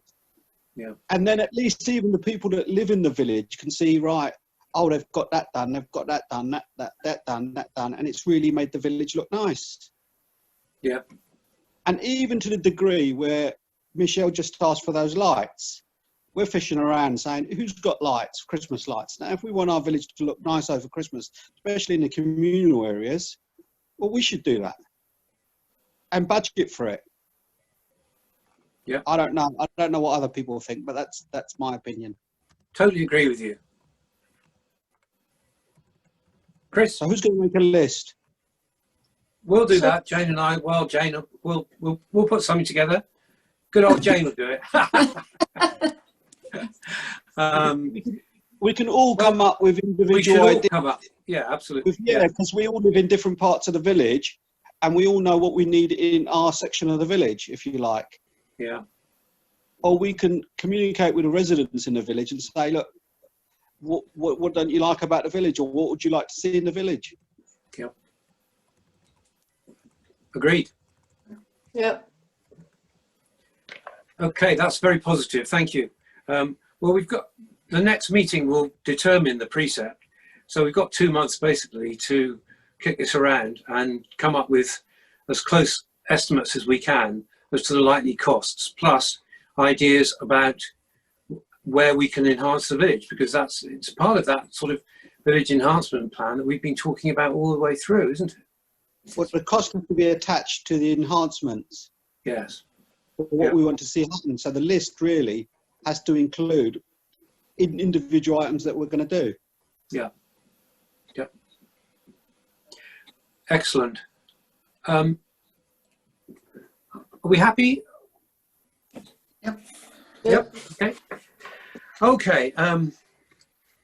Moving on to item 11, matters of report and items for the next meeting. I was going to raise the issue of dog waste. We've had, what exactly was it, Jane? A request from the county regarding, or they were trying to find out if we wanted more signs. That's correct, yes. And also dog waste bins. Indeed. Yes. And we had to respond very quickly, didn't we? Within 3 days. Well, we've missed the deadline for that, but I have told them that we wouldn't be responding because it was just impossible under the time frame. Right. Well, we put an email around to everybody, and the majority view was that more signs wouldn't actually have any great effect. That the people who are allowing their dogs to leave waste probably will do so anyway. It's a bit like speeding down the A356. Now, so that was the majority view. So I'm happy that goes forward unless people have changed their minds. The other issue, which was more contentious, was the issue of waste bins. We do have one, which is in the pound at the moment. Do we want more? But I mean, there are conditions attached, and our dog waste specialist is Jane, whose last job was to do with a playing field where it was a very serious issue. So she knows something about the pros and cons of these extra dog waste bins. Jane, can you help us a little bit on this? Well, just to say that this was in Somerset, so it could be different in Dorset, but I'm not sure it would be. And there, to have a dog waste bin which was to be regularly emptied by the council, it had to be accessible to a road. So they wouldn't be prepared to walk across a playing field to the other side, for example, to empty a dog bin. So the location of the bin was one thing, and the second thing was it was amazingly expensive to have it done. I cannot remember the figures, and I don't have the figures, but if it's something we think would be a village enhancement and something that we should be considering for precepts and things, I'm happy to do the research on this particular issue and come up with the, because also there was something in the email about there's a link I can go back to and a contact there and get a bit more information and get some pricing. So it's something we could consider alongside the other things we are thinking about, if that would be of help. Jane, can I just ask you a question? In terms of dog bins, they're not actually dog bins, they're just bins. Because you can put general rubbish in. Well, you can now. You can have specific dog waste bins. No, but what I'm saying, you don't have to have specific dog waste bins to put dog waste in them. Because the one in the pump and pound isn't a specific dog waste bin. It's just a bin. Well, that I don't know. In Somerset, they were very specific that dog waste was not to go into public bins. It had to go into specific bins. Whether that is the same, I don't know. Now, I think dog waste has been declassified and you could mix that in with rubbish. So you can actually put dog waste in a normal bin. And that's been the case for a number of years now. So you might have to check with Dorset County Council, but you'll find that dog waste can go in with general rubbish. So you don't need to have a separate bin for dog waste. And the dog waste bins that you're talking about are on a little square thing on a pole that is specific just for dog waste, but you don't have to legally or otherwise put dog waste in a bin, because the bin in the pump and pound is actually a rubbish bin. It's not a dog waste bin. Okay. Is it collected separately? It's probably I've never seen by the local authority. I've never seen anyone collect it, so I don't know. Is it done when they? It must be emptied, because I know on a number of occasions. Emptied, yeah, but who does it? I've put my dog waste in there. Yeah, I know it gets emptied, B, but who empties it? Local authority must empty it. Yeah, but do they? Is it part of the normal bin collection, or is it a specific? No, they must have a run. I don't know, David, because I'm not nearby it, so I've got no idea. No. But I think we do need in the village more bins like that dotted around. Because that's quite a nice bin. It's not an ugly looking thing. And, we could do with more of that sort of thing, not just for dog waste, but I think for rubbish as well. Because people do tend to, if there isn't a bin, people just tend to drop their rubbish. Not that we've got a bad problem in South Perrott, but, you do get sweet wrappers and that dropped in Bailey's Lane, dropped in Pickett's Lane, and I'm sure other areas as well. So it would be feasible to have bins. I'm not saying loads and loads of bins, just dotted around more, because that's the only one that I know which is in the pump and pound. And if you've got a bit of dog waste, what most people tend to do is most people are responsible and they pick their dog waste up, but they leave the bag to one side. And I've done it myself, and sometimes you forget to pick it up on the way back. And I've gone on a number of occasions, me and my wife have gone back and picked it up and put it. But if there was a dog waste bin, you can quite conveniently put it in, in a bin, not a dog waste bin, just a bin.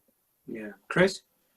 So I thought that bins would be more of the answer than notices, and it's a matter of where they could be sited. One of the worst places I've found for dog waste hanging in the trees is at the end of Manor Place, and I don't know who thinks it's a great idea to sort of bag up their dog waste and then hang it from the branch of a tree. That is quite alarming sometimes, and that would be an ideal spot on that green where there's a bench already to put either a bin, as B says, or a specific dog waste bin, because it can be quite horrible on that corner. Thank you. Sue, did you want to say something? You have to unmute. Yes, I would agree with Chris on that. Can you hear me? Yeah. Because I actually, as the footpaths officer, Jane, I'm doing it again, Jane very kindly copied me in, and I did say that where I've seen the dog waste hanging in trees going up Bailey's Lane, and somewhere in Pickett Lane would be ideal, be it, as Chris says, by Manor Close there, or if there was another spot somewhere between that and the Engineers Road. A lot of people I've noticed walk through the village but don't necessarily go past the pound. I mean, ideally they should take it home themselves.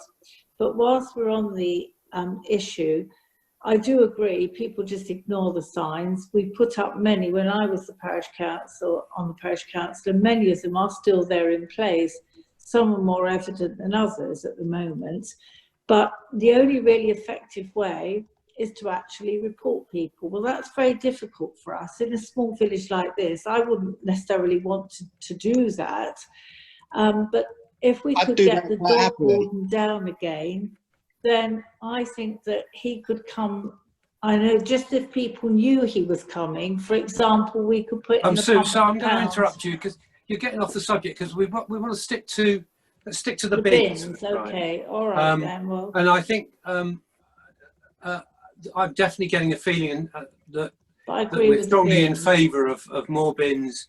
And Jane, could I ask you? I'm sorry to do this to you again, but if you could find out whether what B said is correct legally. Can you put dog waste in ordinary refuse?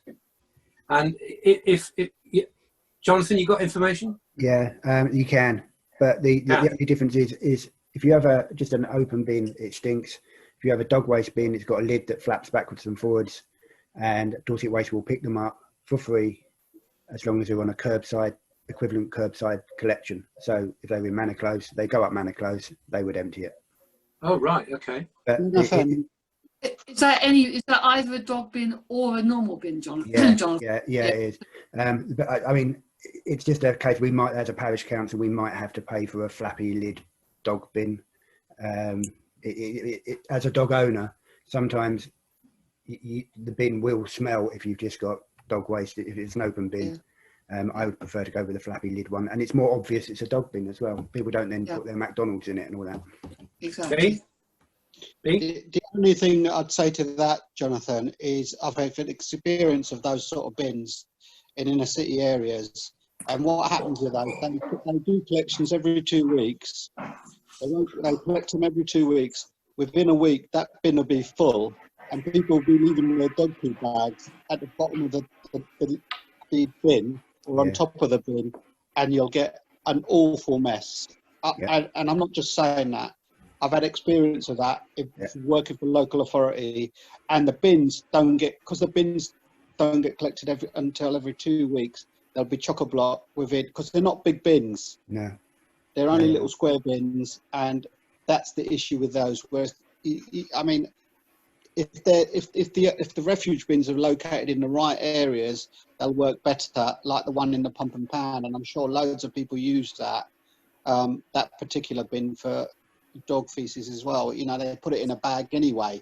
Most people pick their dog refuge up in a black bag, tie it up, and then throw it away. I think you're probably right. I don't have any data on the volume of dog waste we're going to produce. So that's a problem.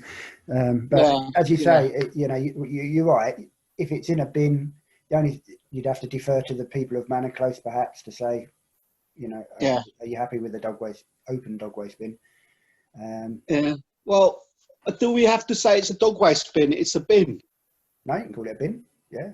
Yeah. It actually isn't a dog waste bin. It's just a bin. Yeah. No, I agree. If people want to put their dog waste in it, they can do. The same as the one in the Pump and Pan. It's just a bin. No one's saying it's a dog waste bin. I think it says dog waste on it. No. No. None of the bins say dog waste. The one in the Pump and Pan doesn't say dog waste bin. It's not a dog waste bin. It's just a bin. Right. Okay. This is, Chris. Does anybody know? Are there any in the churchyard? Are there any bins of any sort in the church? I know that's sort of down to the church rather than to us. But are there any sorts of bins there? No. There's no bins there at all. And that area can be a problem. Yes. So I think that's just a. I get the distinct feeling that we're moving towards bins. We're moving towards bins. It's the end of a long meeting, and I think we will. May I suggest this as a way forward? that it goes into the precept proposal that Bee's been talking about earlier, so that we can discuss it at the next meeting in terms of the precept for the following year. Yeah, put it on Is the that list. acceptable solution? Yeah, yeah. Okay, fine, thank you. Moving on to 11B, Clark. Training issues, Jane? Just to say that if anybody's interested in any of the councillors interested in any training, there's lots of courses out there.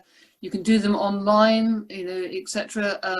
So when I send through that newsletter most weeks, they're on there. So if anything catches your eye and you think it would be useful for you, particularly if you haven't done the new councillors course, for example, it is a really useful thing to do. So do think about it and let me know. We can get you signed up. We have got money in the budget for training, so it might be useful for people to do that. And then if anybody wants retraining on anything, then of course that can be done as well. So please keep reading the brochures and let me know. That's all. Thank you, Mr. Chairman. Thank you. DAPTC AGM, is that this Saturday? It is, yes. Have you received the necessary support from councillors regarding your ability to vote? I think I have the majority, thank you. I can vote for you, and thank you for your replies. I will vote. People have indicated where they want you to vote, yeah. They have, thank you. Right, great, well done, thanks everyone for doing that. Now, issues from individual members. Anything to report or items for the next meeting? Chris? This isn't an item for the next meeting, this is just an advertisement. There is going to be a blockbuster of a book coming out just inside time for Christmas, which is all the jokes and thoughts for the day and everything else that Mike Gardner has put into and got printed. The book will cost £5, £3 of which is going to the church vestry fund, £2 is production costs. And it's the must-have present for this year. So if anybody would like one, either contact Mike directly, or if you contact me, I'll put you in touch. But it's a fabulous book of all the jokes and emails that were buzzing around the village in the first lockdown, which we called Painting the Clouds with Sunshine. So if anybody would like one, get in quick because they're going fast. Don't be disappointed. That's all. Thank you, Chris. Other councillors, please. Nothing. No. No, Nothing nothing. from- Okay. Eve, I haven't heard from you. I can't see you, so I don't know. No, nothing. Nothing. Okay, thank you. Right, I'm moving on to the date of the next meeting, which is the week of the 11th of January 2021. I'm trying to recall, Chris, I think was it you that asked for a Wednesday rather than a Thursday? Well, yes, while we're meeting on Zoom, you know, Thursday is fine most of the time, but while we're meeting on Zoom, it's a bit inconvenient. Is Wednesday, is everyone happy with the Wednesday? Is that all right? Yeah. I take silence as assent, so let's go for the Wednesday then. Okay. Jane? Yep, fine. Thank you, Mr. Chairman. Okay, now this is where the public can make a further contribution. Thank you for those contributions already. Any items that you would wish to raise for a future meeting or the next meeting in January? Yes, Sue. You're muted. Just the information I always give you at this stage, pump and pound. The next issue, 56, covering December and January, can we have items by the 23rd of January?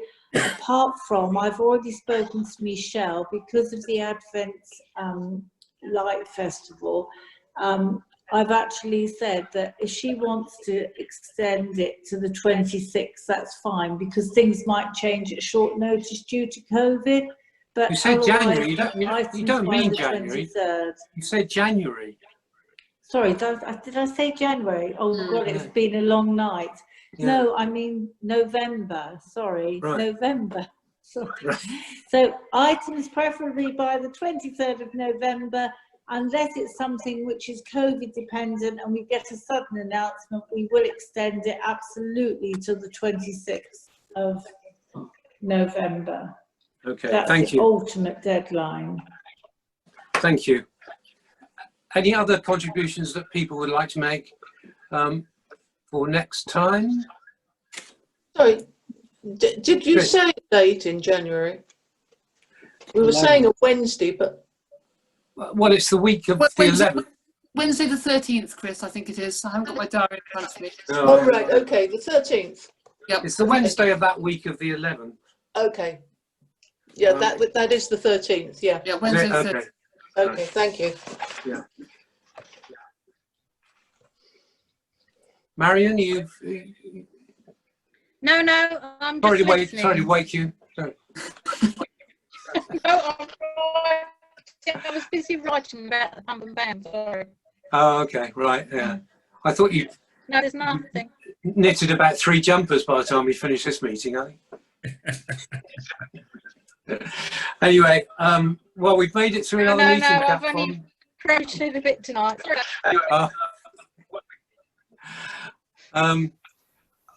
We can only pray, I guess, that we don't have to have too many more of these Zoom meetings.